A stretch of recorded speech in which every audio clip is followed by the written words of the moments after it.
yo, yo, yo.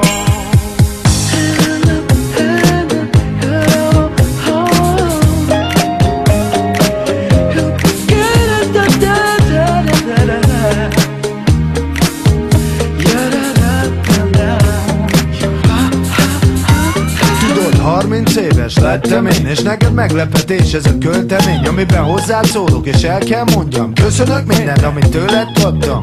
Annyi dolgon keresztül mentem, és te végig ott álltál mellettem.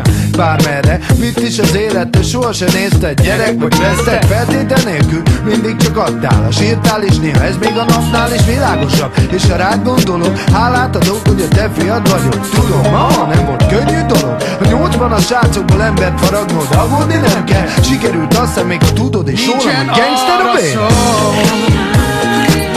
És a csönd sem jó, de te jól tudod, mire gondolok, mikor hallgatok. Lehettem volna sétes és drogos, helyette lettem egy igazi harcos, aki előre tart és rendületlenül teszi a dolgát menthetetlenül. Mindig keresztül viszem az igazam, ahogy azt otthon tőletek láttam. A nagy ember mondta, nincsen brigád, csak a család, ami többet ér, mint bármelyik barát, aki kifordul. A vérem engem el nem árul, ide mindig jöhetek, magon bízhatok. Szintiszta szeretet az, amit itt kapok, amíg le nem győz engem a világ. Minden este mondok egy imád, és nem kérek semmit, csak köszönöm uram a sok jó, amit a képükben kaptam. És a csönd sem jó, de te jól tudod, mire gondolod, mikor hallgatod. Mit is mondhatnék ennyi év után? Mindegy, milyen még, de csak számíts rám.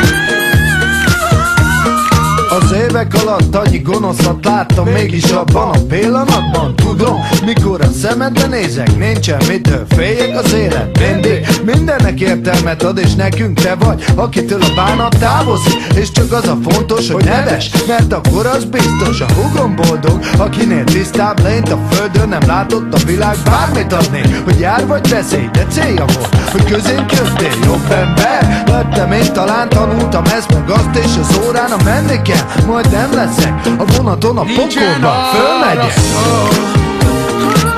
És a csönd